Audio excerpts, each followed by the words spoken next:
이번 주차에는요, 시각화 도구 사용법에 대해서 배우도록 하겠습니다. 시각화 도구에 대해서 배우기 전에 먼저 데이터 시각화가 무엇인지 배우도록 하겠습니다.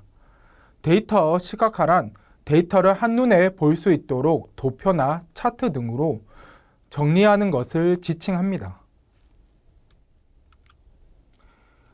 데이터 시각화의 주요 목적은요, 데이터가 나타내고 있는 정보를 명확하고 효과적으로 전달하기 위함입니다. 데이터 시각화를 통해 얻을 수 있는 효과는 크게 두 가지가 있습니다. 먼저, 데이터로부터 정보를 습득하는 시간이 절감되어 즉각적인 상황 판단이 가능하게 됩니다. 다음으로, 데이터를 습득하는 사람들의 즉각적인 이해도를 높여 정보의 빠른 확산을 촉진합니다. 시각화를 시각화 목적에 따라 사용할 수 있는 시각화 기법이 다양합니다.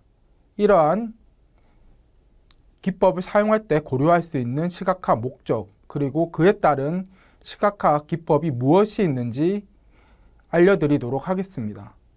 시각화 목적에 따라 시각화 기법은 크게 5가지가 있습니다. 먼저 구성요소 비교, 다음으로 항목 비교, 시간적 추이 비교, 도수 분포 비교, 상관관계 비교가 있습니다. 이 5가지의 유형이 무엇이고 이 유형에 따라 사용할 수 있는 시각화 기법에 대해서 배우도록 하겠습니다. 먼저 구성요소 비교에 대해서 배우도록 하겠습니다. 이 구성요소 비교 유형은요, 항목별 값의 비중을 비교할 때 유용한 방법입니다. 예를 들어 여성과 남성의 학생 비율을 비교할 때 사용하는 방법이라고 생각하시면 됩니다.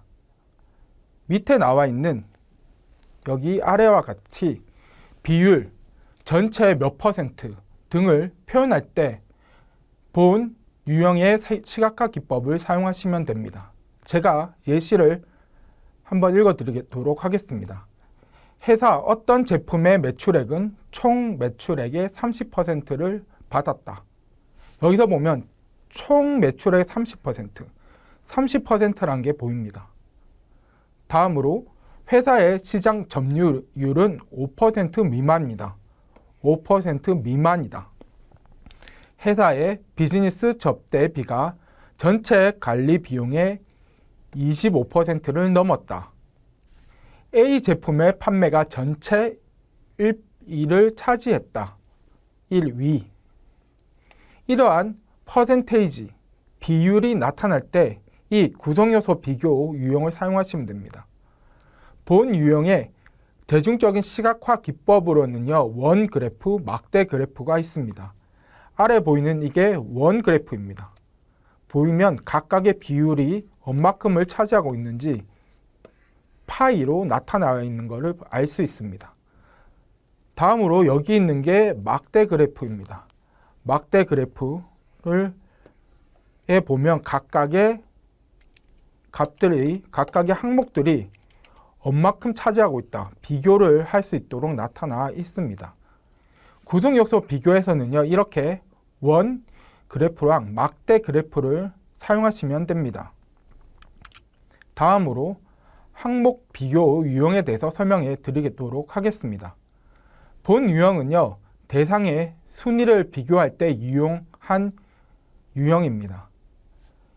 밑에 예시가 2개가 있는데 이와 같이 많다, 적다와 같은 표현을 해야 할 때 본 유형의 시각화 기법을 사용하시면 됩니다. A 제품의 판매가 B 제품의 판매에 비해 많았다. B의 판매 수익률은 A보다 적다. 이런 식으로 많다, 적다와 같은 표현이 표현되면 이 항목 유형을 사용하시면 되는데요. 본 유형의 대중적인 시각화 기법으로는요, 막대 그래프가 있습니다. 여기 있는 게 이 막대 그래프의 예시입니다. 다음으로요, 시간적 추이 비교 유형에 대해서 설명드리도록 하겠습니다. 본 유형은요, 시간에 따라 변화를 표현할 때 유용합니다. 예를 들어 연대별 신생아 수 같은 시간이 흐르면서 어떠한 값들이 어떻게 변하는지를 표현할 때 이 시간적 추이 비교 유형을 사용하시면 됩니다. 각 부분의 크기 또는 순위가 아니라 시간에 따라 어떻게 변하는지에 대해서 보여주는 것이 이 유형의 주 목적입니다. 예시가 있는데요. 아래와 같이 변화, 증가, 하락, 성장, 하강 등과 같은 표현을 해야 할 때 본 유형의 시각화 기법을 사용하시면 됩니다. 회사 매출액은 3월부터 꾸준히 떨어졌다. 즉 하강을 나타내는 거죠. 지난 5년 동안의 투자 수익률은 점점 하락되었다. 이런 하강, 성장, 하락, 증가, 변화와 같은 단어가 나왔을 때 이러한 시간적 추이 비교 유형을 사용하시면 됩니다. 본 유형의 대중적인 시각화 기법으로는요, 선 그래프가 있습니다. 여기 밑에서 보면 선 그래프 예시가 있는데요. 연도별로 보면 비행기 얼마큼 탔는지에 대한 숫자가 나옵니다. 보면 계속 연도가 증가할수록 탑승객 수가 점점 증가하는 것을 알 수 있습니다. 다음으로 도수 분포 비교에 대해서 배우도록 하겠습니다. 이 유형은요, 데이터의 분포를 몇 개의 구간으로 나눈 후 각 구간에 해당하는 데이터 값의 빈도를 표현할 때 사용합니다. 여기 있는 예시와 같이 같은 내용을 표현할 때 본 유형의 시각화 기법을 사용합니다. 회사 6월 이후 매출액은 $10,000에서 $20,000 범위에 있다. 회사 직원의 연령 분포는 경쟁사와 크게 다르지 않다. 본 유형의 대중적인 시각화 기법으로는요, 히스토그램이 있습니다. 이게 예시인데요. 여기서 보면 나이 그룹에 따른 사람 수를 보여주고 있습니다. 그리고 여기서 중요하게 아셔야 되는 게, 제가 좀 더 뒤에 설명해 드릴 거지만요, 여기서 보면 0에서 보면 여기가 한 40 정도 되는 거예요. 40이 아니고요. 여기서 보면 0에서 4까지 되는 겁니다. 그러면 0에서 4까지, 0살부터 4살까지.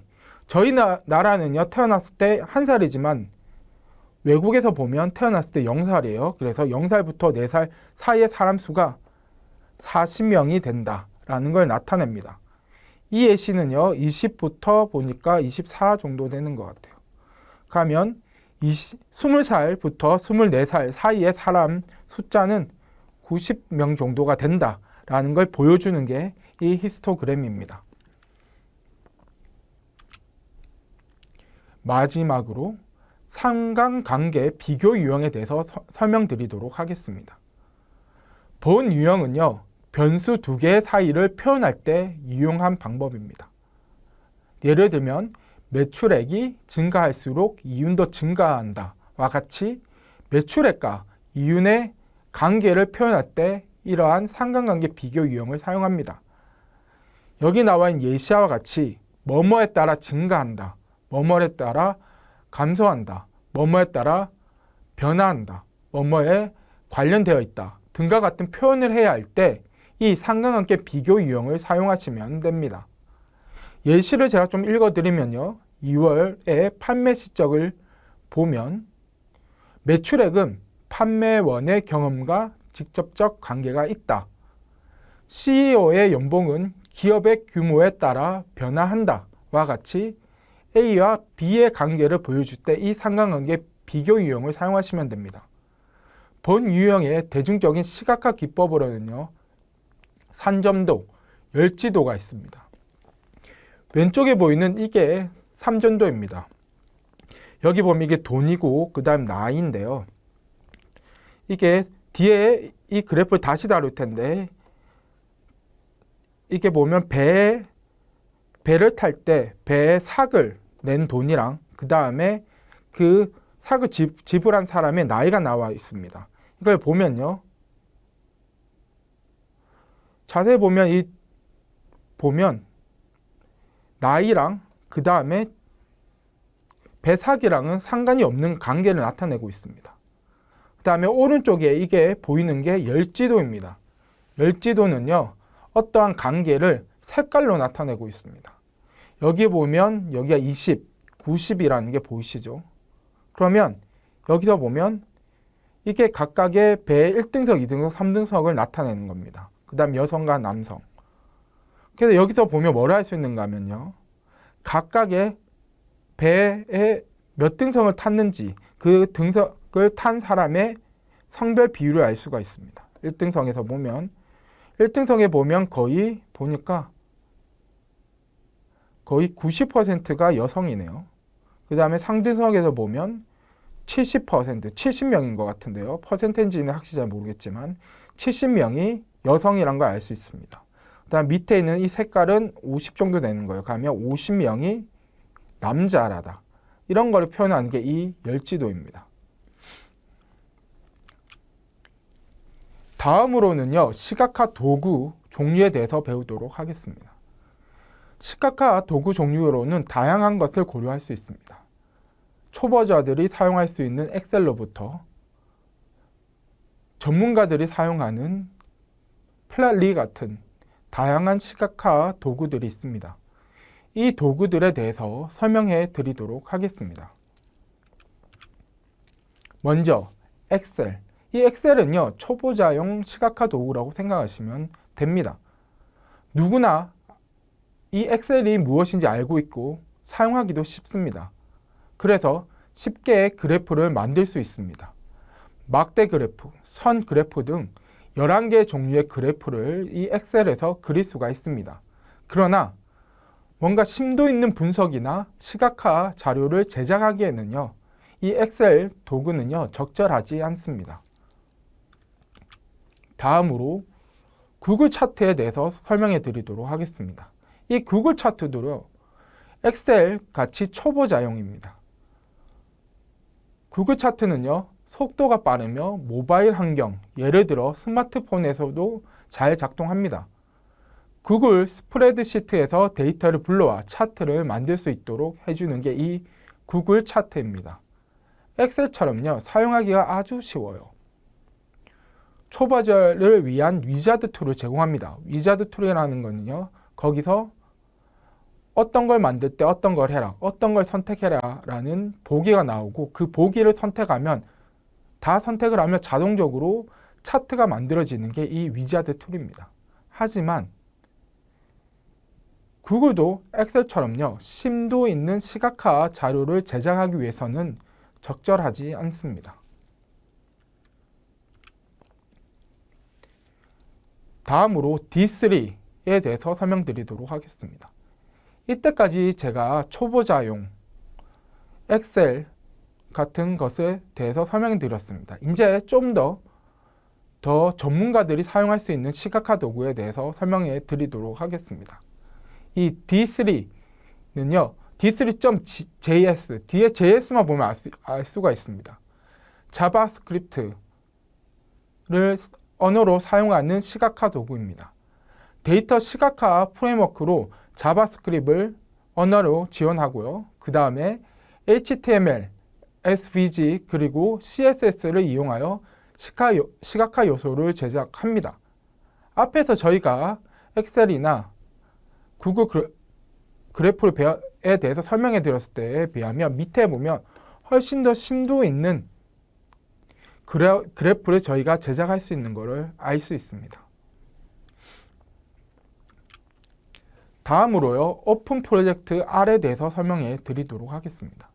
이 오픈 프로젝트 R도요, 전문가용 시각화 도구입니다. 무료 오픈소스 통계 프레임워크로 대다수의 통계학자와 분석가가 사용을 하는 시각화 도구입니다. 데이터 통계 분석 및 시각화를 목적으로 만들어진 시각화 도구인데요. 코드 몇 줄로 다양한 데이터를 시각화할 수가 있습니다.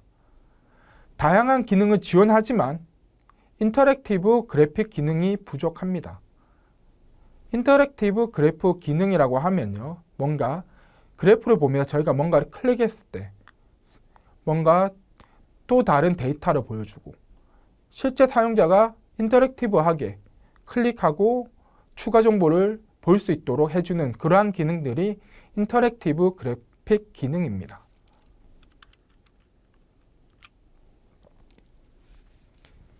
다음으로요, 시본 플롯에 대해서 설명해 드리도록 하겠습니다. 이때까지 앞에서는요, 자바스크립트, R이라는 언어로 사용하는 시각화 도구에 대해서 설명해 드렸는데요. 이 시본이라는 시각화 도구는요, 파이썬을 사용하는 전문가용 시각화 도구입니다. 파이썬 시각화 프레임워크의 대표적인 것으로는요, 맵플럿이 있는데, 이 맵플럿 라이브러리를 기반으로 제작된 게 이 시본 플럿입니다.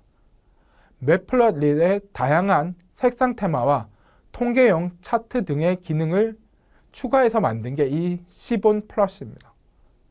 기본적인 시각화 기능은 맵플럿의 패키지에 의존하여 사용하지만 통계의 기능 등은 스탯 모델즈의 패키지에 의존합니다.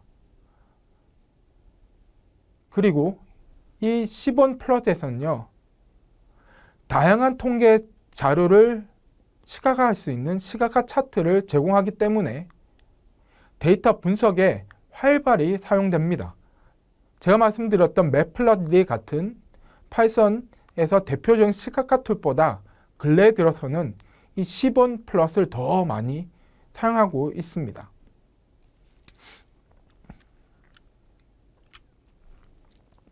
다음에요, 마지막으로 플럿리에 대해서 설명해 드리도록 하겠습니다. 이 플럿리도 전문가용 시각화 도구입니다. 파이썬 언어로 이 플럿리를 사용할 수 있습니다. 온라인 데이터 분석 및 시각화 프레임워크인데요, 파이썬 외에도 자바스크립트 등 다양한 언어를 지원하고 있습니다. 맵플럿리에 비해 더 강력한 시각화 기능을 지원을 합니다. 그리고 시본에서 지원하지 않는 인터랙티브 그래픽 기능을 지원합니다. 앞에서 제가 설명해 드렸던 모든 시각화 도구가 인터랙티브 그래픽 기능이 없어요.